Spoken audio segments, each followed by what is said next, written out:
Hi there, and thank you for joining us in today's video on unit trust. Today in the studio we have Craig Torr and Hannah Myburgh, both certified financial planners at Crew Invest.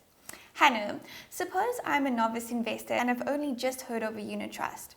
Could you please explain to me what a unit trust is and how it works? So a unit trust is also known as a collective investment scheme. It is a discretionary investment vehicle that also has flexibility and accessibility, meaning there are no limits on contributions into the investment or any limits on withdrawal.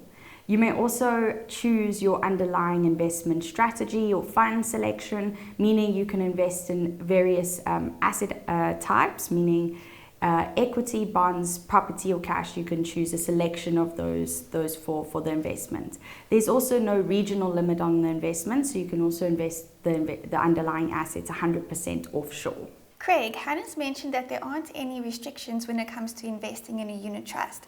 Are there any risks involved, and how can we manage that? There are risks, but a lot of those are behavioral risks actually. So, what's important to understand before you decide how aggressively you're going to invest your money is when do you expect to use the money.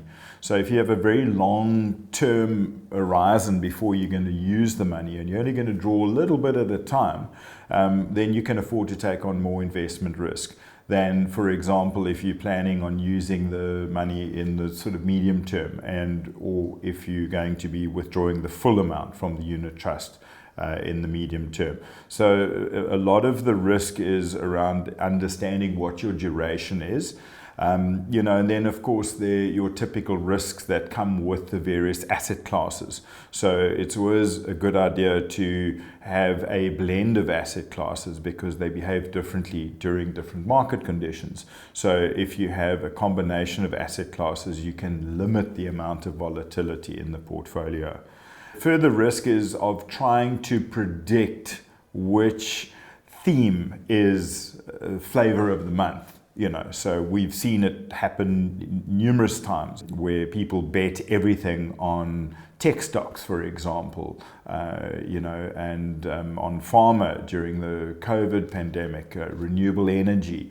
So diversification is the one way to alleviate those risks, making sure that you're not betting everything on one particular theme playing out and working out for you. So essentially, don't put all your eggs into one basket. Exactly, Ayden. Yeah. Hannah, could you please tell us how unit trusts are taxed and what happens to it when you die? So there are a few taxes involved in a unit trust. So any interest earned on cash or bonds would be included in taxed at your marginal tax rate and included in your income for the year, taxed at whatever level you're being taxed at by SARS. And then there's also a dividends withholding tax at 20%. And there is also capital gains tax. So the difference with capital gains tax is that it's only payable when you sell any units, whereas interest income is payable in the year it's earned in the underlying assets of the investment. And then your unit trust is an asset in your estate and it will be distributed as per your last will and testament. Craig, lastly, can you use a unit trust as an investment vehicle for retirement? Absolutely. They come in very handy because during retirement, if all of your money is sitting in a living annuity or all of your income comes from a life annuity, it's very difficult to manage where to receive the cash for those lumpy expenditures like overseas travel, replacing cars and any other sort of capital expenditure. So that's where the unit trust comes in handy. I don't want to create the impression that you need to rush out there and start a unit trust right now, because what you'll find is that there's far more efficiency in contributing to a retirement fund because of the tax efficiency in the early years. What you may find typically in a family situation is post sort of 55-ish, kids are grown up, bond is paid, you're maximizing tax efficiency in the RA, but you've still got 10 good savings years ahead of you.